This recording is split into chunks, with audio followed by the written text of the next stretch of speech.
Good afternoon, and thank you for joining us today. You heard a lot from me last night, so I'm going to keep my comments very brief. I'm joined today by General Matt Quinn, Executive Director of our COVID-19 Task Force, and also Doc Greg Holtzman, a Montana State Medical Officer. He's here as well. Today we'll provide an update on our efforts to respond to the pandemic, and then we'll take your questions. We continue to make encouraging progress in our response, and active hospitalizations continue to decline. This didn't happen by accident.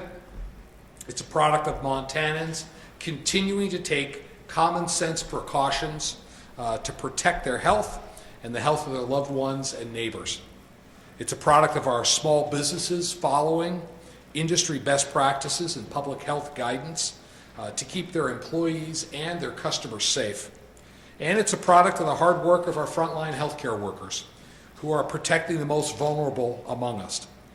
I'm glad to report that our efforts to vaccinate Montana's most vulnerable, our seniors, tribal communities, and those with serious underlying healthcare conditions, continue to yield positive results.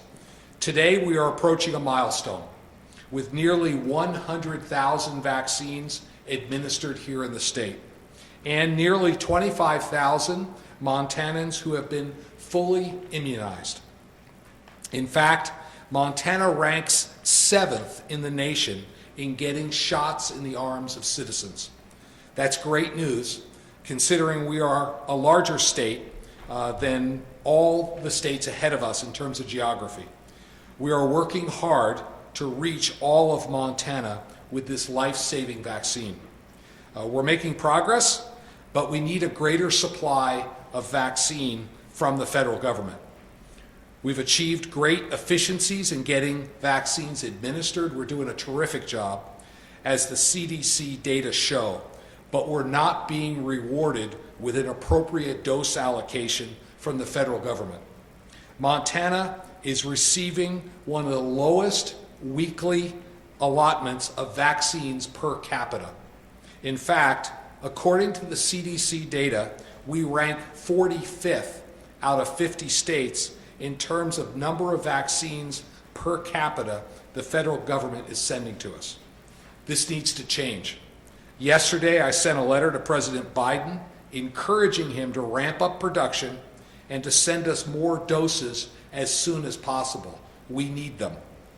We've proven that we can get shots into arms successfully, and it's absolutely critical that we get more supply to protect the most vulnerable amongst us. Now, I'll turn it over to Doc Holtzman to speak to the state's efforts. Thank you, Doc.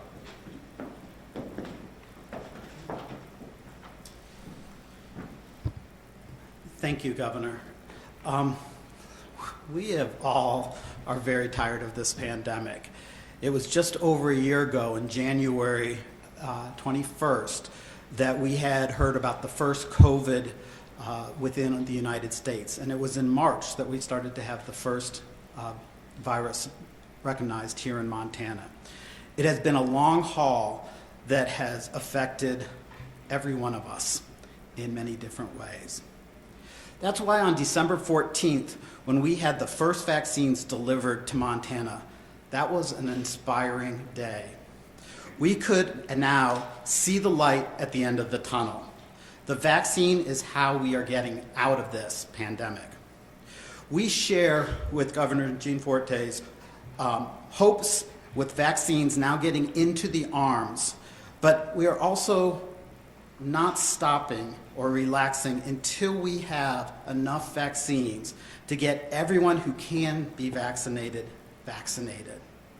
As I have stated in many times before, this virus has had a devastating effect on our state. This is why such limited supplies of vaccines such limited vaccines currently available, the governor has decided to make sure that healthcare workers and those that are most vulnerable get the vaccine first. We highly support this. The governor's approach of getting these most vulnerable vaccinated will save lives. And the medical and public health communities are working hard to make sure this gets done. Still, we want the public to be aware that supply does not meet the current demand. That is not stopping us. We want to make sure that all the vaccines that come into Montana are getting into arms quickly. But our current supply from the federal government limits our ability to give everyone the vaccine today. But we don't want to hold on to it. We're going to get it into arms. As the governor said, we have administered over 99,000 vaccines, and more than 24,500 individuals are fully vaccinated. As you remember, both the Pfizer and the Moderna vaccine is a 2-shot series. This gives you an understanding, though, of the supply issues. On January 26, DPH was notified, as we are each week. So basically on Tuesdays, we get a notification from the CDC about what will be allocated to our state. We are going to be allocated for next week 15,625 first doses and 6,300 second doses of vaccines. These doses will be distributed on next week, February 1st. So we get the notice on Tuesday. We work with all our local public health and the areas to see who needs what vaccines. And then on late Thursday or Friday, we send in our order to the CDC so those vaccines can be delivered to the right places the following week, Monday, Tuesday, and Wednesday. We always order the full amount that we can get from the federal government. This is an increase when I give you the numbers that are coming in next week of 15,625, because last week we got 13,525 vaccines. So we're moving in the right direction. But it also means that that's only the amount of people that we can get a first vaccine dose into next week. It's a small increase. The good news is that we suspect the vaccine supplies will increase as things are moving forward at the federal government, and it's encouraging.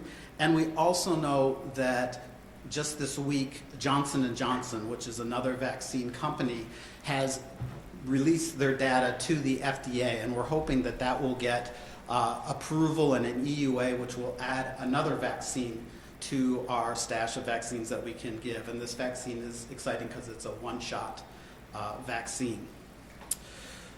So if you fit into one of the categories right now, in that 1A or 1B category, that makes you eligible for the vaccine, please contact local public health or in your area, the vaccine center. Some places are doing it slightly different, to find out when you can get the vaccine. But I think it's very important and very important that we are completely honest with you all. That does not mean everyone that is in 1B will be able to get their vaccine next week. We don't have the supply for the demand that's there. But it's important for you to know how you can get the vaccine, to get on the list that may be available within your communities, and know where to go to find that. And get starting on that right now is a good thing to do. If you don't know where to contact within your own county, you can go to our website, which will give you listings of where these sources are. I would be remiss, without being the public health physician that I am, to say that as we wait to get everybody vaccinated, that it is very important that we continue to do non-pharmaceutical interventions to protect ourselves and protect those around us. We highly encourage people to wear their mask, to stay socially distanced or physically distanced, to limit your being in crowded areas where you can't be socially distanced or where there's not good ventilation. And of course, it's always good to continue to wash your hands.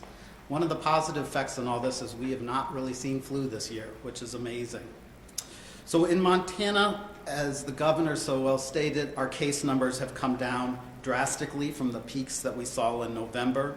Our hospital numbers are just over 100, which is so much better than when we were running around 500. The pressure has come off, and we want to keep it that way. So as Governor GIanforte, and as we all say, we are not out of the woods yet. So please keep vigilant, get vaccinated, and when it's your turn, and just know that there is a light at the end of the tunnel, and it gets brighter each day. Thank you.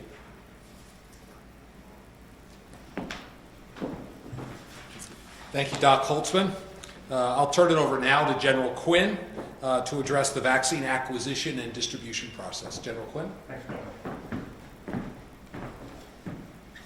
Thanks, Governor. So Doc Holtzman walked through a little bit. I'll cover it again, just how the process is working from the federal government down to the state. So on Tuesday, we get told, here's what, Montana, your allocation of first and second doses will be for the following week.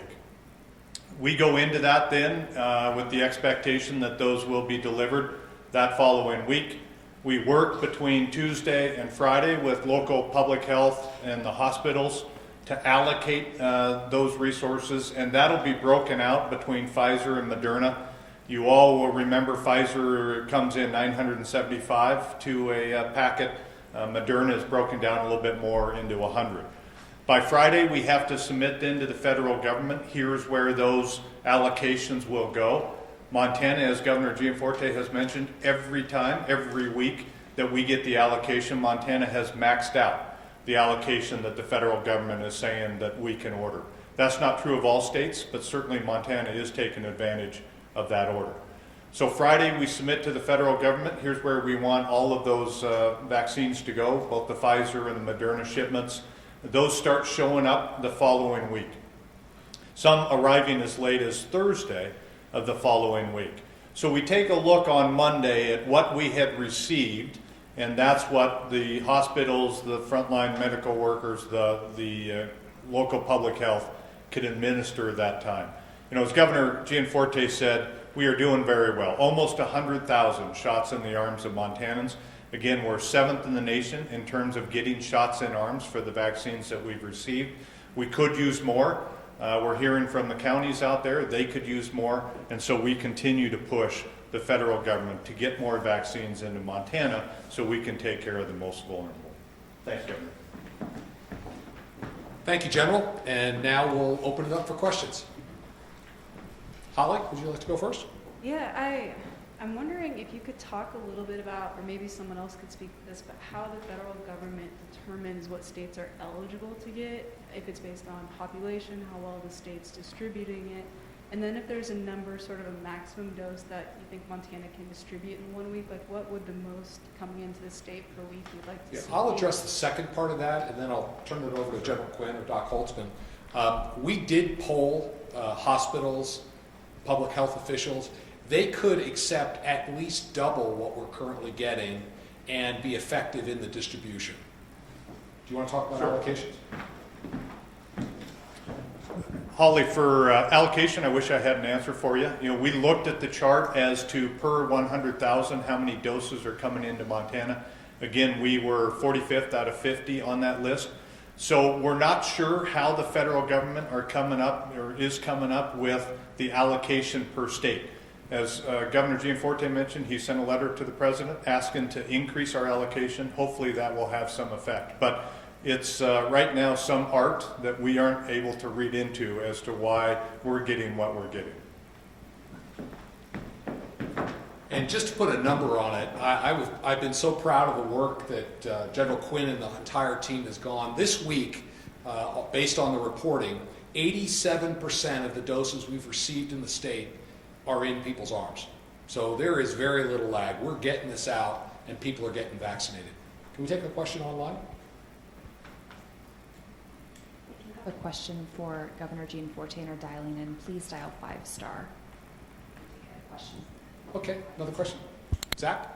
Sure, Governor GIanforte, Zach Kaplan, Montana right now. You mentioned you reached out to President Biden, you sent the letter to him. I'm wondering, first off, if he's acknowledged that letter, and second off, if there's been any indication at all about potential incentives for states like Montana that are being relatively efficient with the vaccine distribution.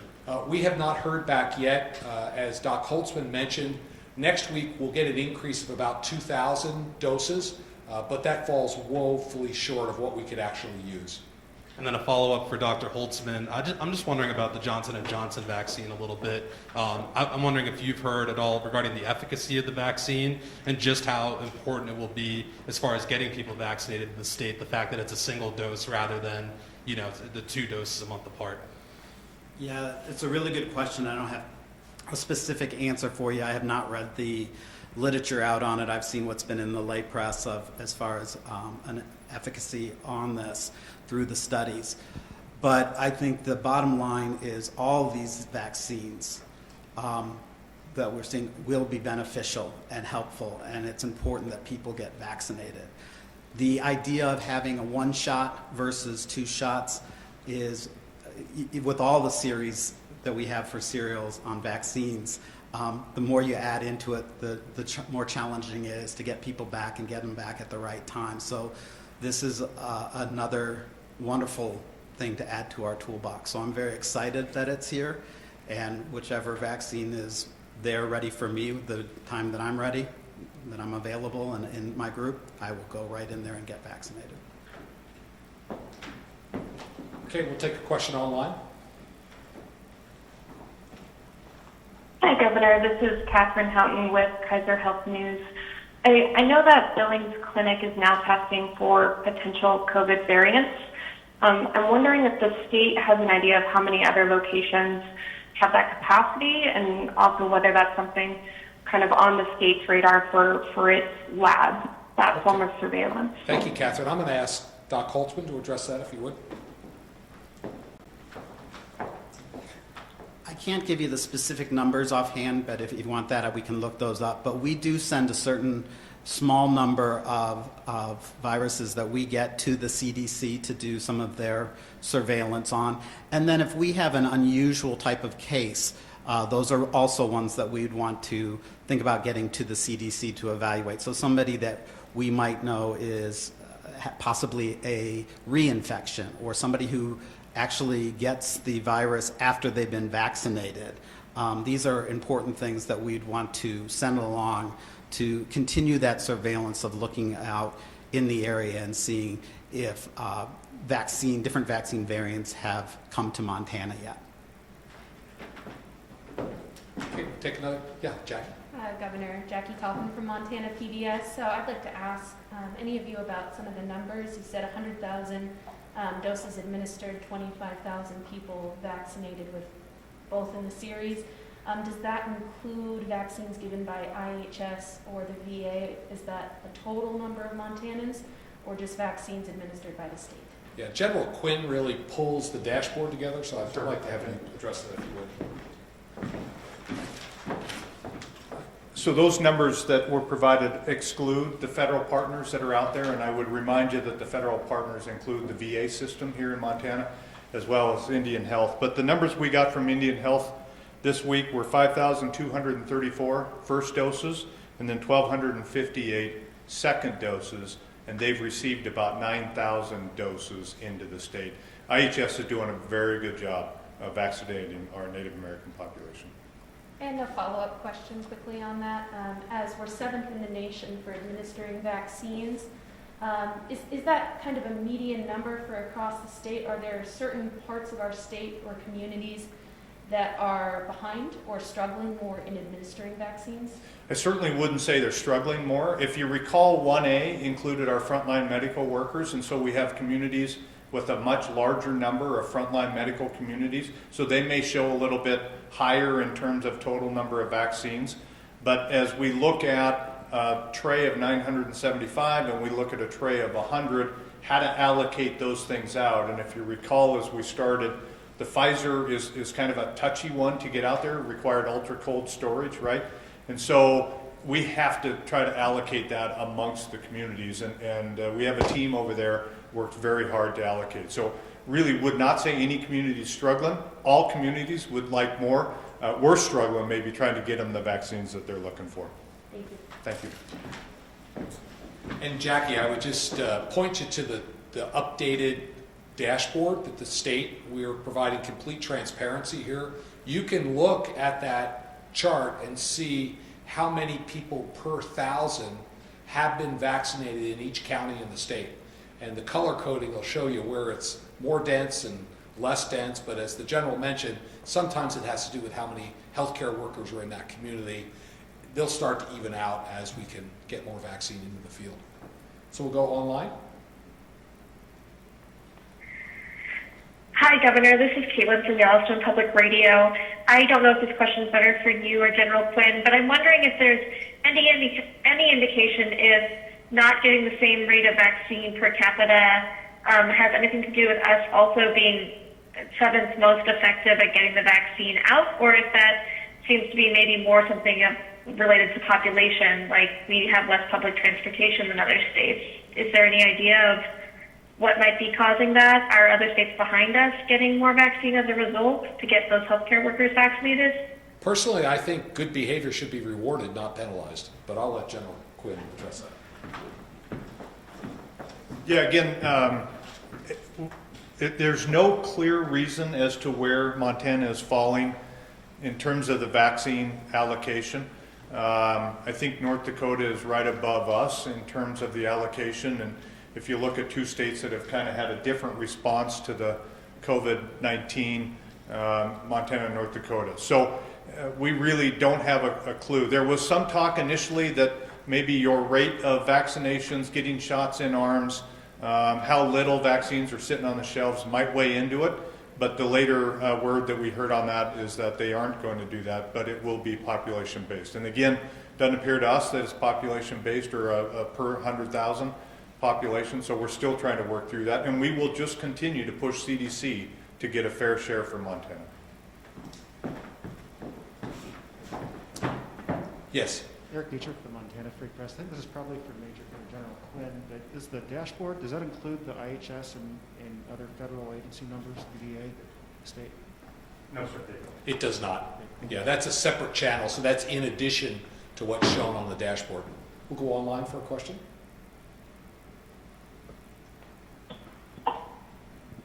Yeah, this is Antonio Gonzalez. I'm no business owner. I'm no anybody special. I'm just a citizen in Montana.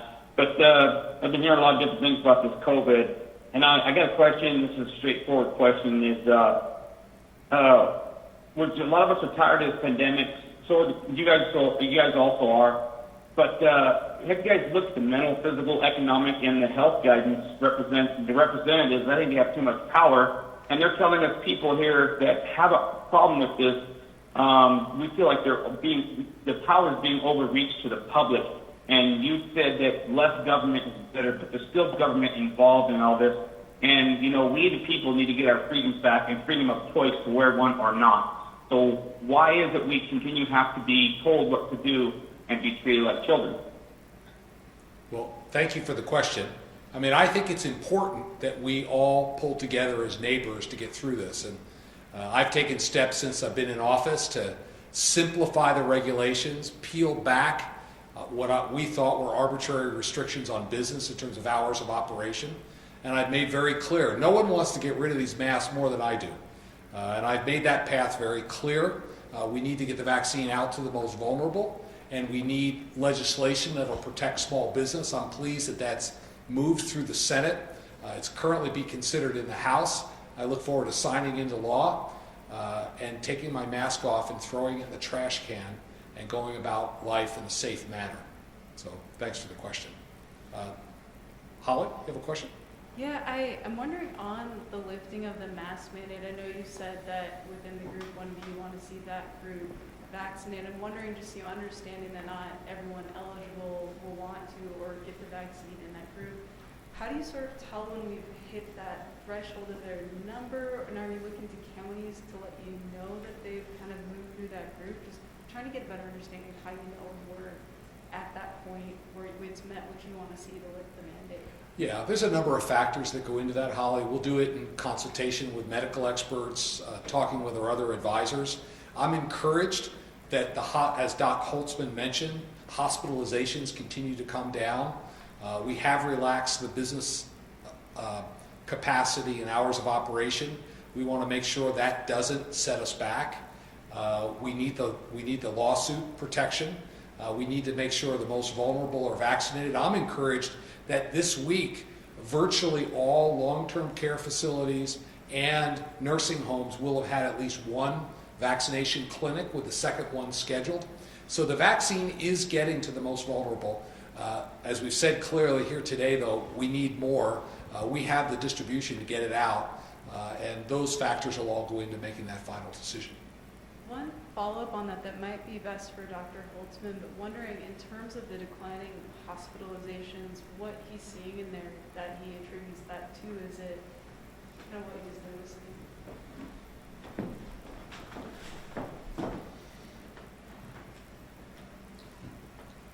I think there's a lot of factors that play into it, and I couldn't tell you any one that is specific for it. But I do believe that the vaccines are going to make a big difference. And even after the first vaccine, and as you go further and further away from that day that you got that vaccine, you start to get some immunity. So, and we're hitting those people that are more likely to end up in the hospital or have a worse condition if they have an outbreak, if they get the virus. So that, I think, is one of the strong reasons to continue in that process and try and get more and more of those people as soon as we can that have high risk to get vaccinated, and that hopefully will keep down this stress on our hospitals. I also think many Montanans are doing the right thing and caring about it. It's a matter of using the science and caring about the people around you, and I think people are really trying to do that. I think we've all gotten a little bit more used to some of these aspects that we have added to our lives, and look forward to the day that they'll be gone. But that, I think, has been really well. And there's a new study that came out, this is from the nation, but looking at schools. And I would say the same thing here in Montana. Our schools have done extremely well. You do get cases. That doesn't mean they got them in school. There's kids and parents and everybody doing different things. But you're not seeing, the schools have been so good at responding and using the contact tracing and everything else to really control these things. So I think there's been a lot of positive things of Montanans working strong together. Thank you, Doc. Jonathan, did you have a question? No, thank you. Okay. Do we have a question online? I just don't want to leave you out. Governor Andy Viana with the Flathead Beacon. I want to go back to last night. If I may, you announced the state would be seeking to dismiss lawsuits against 5 businesses here in Flathead County. There are pending counterclaims in that case, and I'm wondering, in light of that announcement last night, do you have an expectation for how those counterclaims will be settled going forward? Yeah, so thanks for the question. That is true in my State of the State. I was very clear. It's been a tough year for small business. We don't need government piling on. I believe that's what happened in these 5 cases up in the Flathead. I've directed our general counsel to dismiss these cases. Those discussions are underway, and I look forward to getting them resolved. So I want to thank everybody for being here today, and the light at the end of the tunnel is getting brighter. Thank you.